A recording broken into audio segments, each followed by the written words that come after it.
Honestly, as an analyst, an associate VP, whatever, your relationship is going to be with your MDs. The job is tough. What's even tougher is having a life and a love life on top of that. So it's pretty commonly known that investment bankers don't really have a life as they're working 80 to 100 hours a week, but do they have a love life? Is it possible to date investment banking? Is it possible to have a healthy relationship? And if you're currently single, how easy is it to actually meet people and develop a new relationship? A lot of questions, and this is just coming all from my perspective and what I've seen in terms of my friends and other bankers. Let's just get right into it. There is a lot of hours spent in the office. By opportunity cost, there isn't a lot of time for other things. It is possible. However, there will be sacrifices that have to be made on both sides. For my class, what I have seen is unless you've already been in a pretty serious long-term relationship before you join investment banking, chances are the relationship doesn't necessarily last very long into the job, especially if the other person is in another city or if that person has a 9-to-5 and doesn't completely understand the demands of your job. Now, I think this is absolutely key. Having a partner or significant other who really gets it, who knows that you desperately would love to call them, but you are on calls for the next 4 hours because of a due diligence and you're also working on something else, so you just have back-to-backs, and this is late in the PM, and you are not able to return their text or call them back immediately. I think there just might sometimes be a discrepancy where someone who doesn't necessarily work as much thinks you're not trying hard enough, thinks that you're not being responsive, that you're not that interested in putting that much time. And on the other hand, you're trying your absolute best and texting them when you can, calling them when you can, and taking them out as much as possible. And they don't understand that because they don't understand your job. But again, like, people have been very successful in their marriages, their relationships, and just making it work. So I think a lot of it is out of mutual respect and trust and constant communication about what you are able to do, or like when you are like doing the most and doing the best, to be as committed as possible. Be very clear about like, hey, I have this going on and that is the reason why I may not be able to do X, Y, and Z, or this is why I probably won't be able to spend a lot of time with you on the weekend. As I say on the job, don't overpromise and underdeliver, and that goes for dating and relationships too. And I know it's hard. You want to be able to plan nice dinners, go to anniversaries and stuff. A lot of times it's just about setting expectations and managing those expectations, especially with how volatile and how often the job changes, even from a day-to-day, hour-to-hour basis. I was on both sides of the spectrum.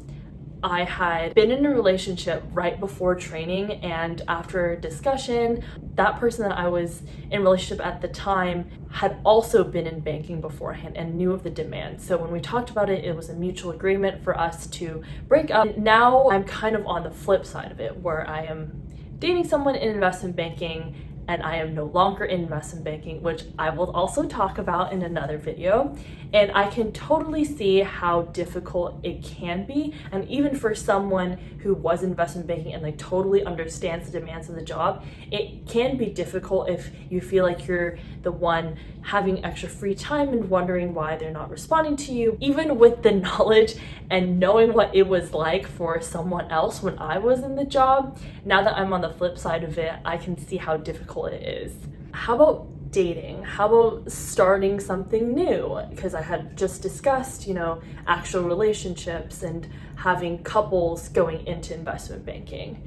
Honestly, the most ideal situation that I've seen is, the one that I talked about where they had already been in a relationship prior to investment banking, or you meet another investment banker, or you meet a consultant, or some lawyer. Jobs that have similar hours, so you guys are all working at similar times and understand how demanding each other's jobs can be. I had mentioned that I was previously in a relationship with someone who used to be in investment banking and had quit before we started dating, and we had broken it off when I started my job. Now, I was newly single, and let's talk about what it's like to start dating when you're an investment banker. I have had to cancel a decent amount of dates, and I have always felt bad about it, but there was nothing I could do. Honestly, as an analyst, an associate, VP, whatever, your relationship is going to be with your MDs, okay? You're gonna respond to their asks, their requests are your number one priority, and everything else comes secondary. I am partially kidding, but what I mean by this is if something comes up last minute and you were supposed to go on a date and you have to cancel, happens. And I've had to do that. I've always felt kind of bad about it. And also it's just not the best first impression, especially if you've only seen them a couple times. I also don't like people having to wait around for me. So oftentimes, like if I have a protected or I know for a fact it's gonna be a very chill week, sometimes I'll do that. But in my opinion, I think starting an actual serious relationship while you're in banking is quite difficult unless you guys are on the same page and like, hey, we'll see each other once a week and we're both very understanding of each other and we're expecting that we communicate this amount of time over the week. For example, I had a friend who had a long distance girlfriend and would say, instead of just like texting each other throughout the day, because I knew for myself it wasn't possible, I would just FaceTime her every single day as I was taking an Uber home, or because they pay for your Ubers if you stay past an hour, so he would just call her on his ride back.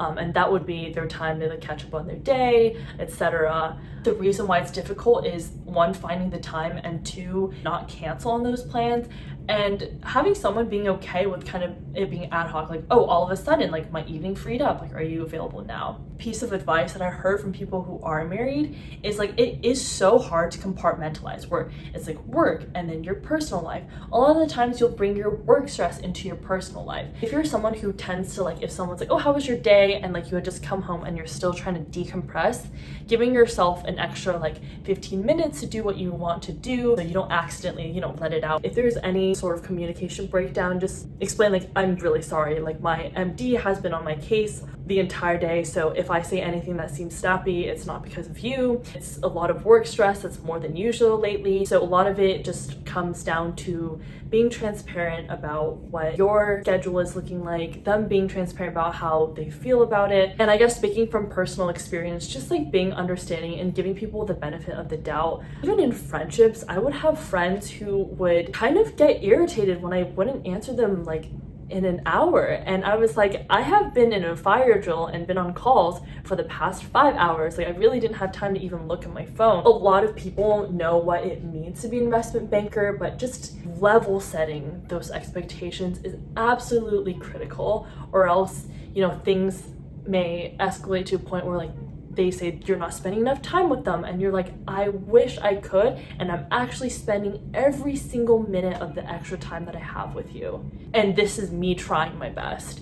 And right now we're on a live deal, so for the next few weeks this is going to be the case. Another thing, while you're on dates, a lot of times you do have to check your phone, and a lot of times that's obviously seen as rude. Trying your best to schedule things when you know you definitely have a block of time where you don't have to check your phone, or at the start of it say, hey, like, I'm really glad that we get to meet up for this date. I just want to let you know I might have to check my phone like every 15 minutes, and if there's something I need to respond to, I will respond, but I do have the time and really want to spend it with you. The job is tough. What's even tougher is having a life and a love life on top of that. So don't be too hard on yourself, and maybe you'll meet someone who's really able to empathize and completely understand that. Again, a bit of a personal story, but as someone who is not investment banking anymore and kind of seeing someone who is, there are moments where you have these like, oh, like, they haven't texted me for a really long time, just like really busy, or maybe there's always that like feeling where like, oh, maybe they're just not that interested and I'm not their priority, so they're not texting me.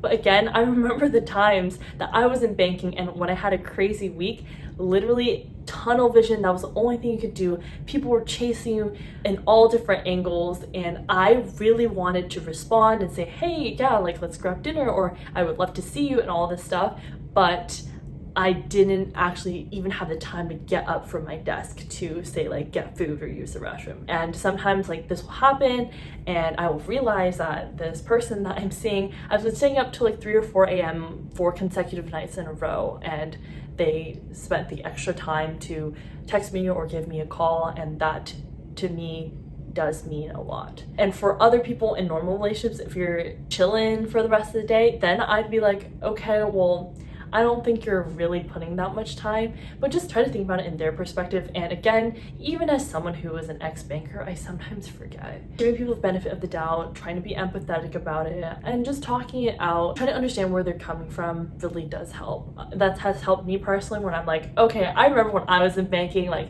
there were weeks that were absolutely insane. Like there are people, even my best friends, who I wouldn't respond to for days at a time. Again, this is from an analyst perspective, and I think it does get better as you move up the ladder. And sometimes it's just like periods of time that are just insanely busy. So, and these will obviously affect your personal life, but just having someone who really gets it, and you are also trying your best and you're getting where they're coming from too. I think sometimes, you know, bankers are like, oh, she or he just doesn't get it. Like, I can't believe they would say that I'm not trying hard enough or not spending enough time. Like, that's just so rude. We got into this huge argument. And just kind of like understand where they're coming from too. Like, they want to see you, want to hang out with you, and they feel like their level of interest isn't being matched. Even if that is not true, you just literally don't have the time in that very moment to showcase that. Again, I do think actions speak louder than words. So if you're able to show that instead of saying like, oh, I want to hang out with you, but you don't see them for like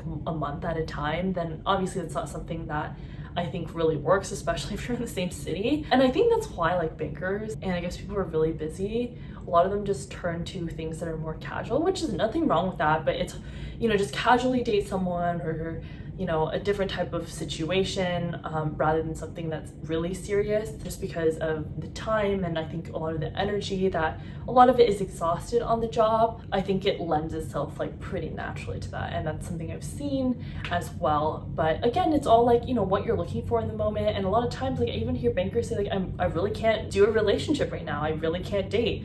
I just really have time to see my friends, and I really want to focus on that in my career. And that's perfectly okay. Everyone just has different priorities, different seasons of their life where certain things take precedent. Anyways, I hope you enjoyed this very personal account and just talking about relationships and dating and investment banking, or even just like in an industry that has an insane number of hours and in a way that not everyone will be able to understand. But again, you can definitely make things work, and I've seen it happen. So I hope you enjoyed this video about dating and relationships as an investment banker, and what it's really like to try to jump into the dating scene when you're working so many hours or trying to maintain a relationship. Thank you so much for watching this video about dating and relationships and investment banking, and I hope to see you in the next investment banking video.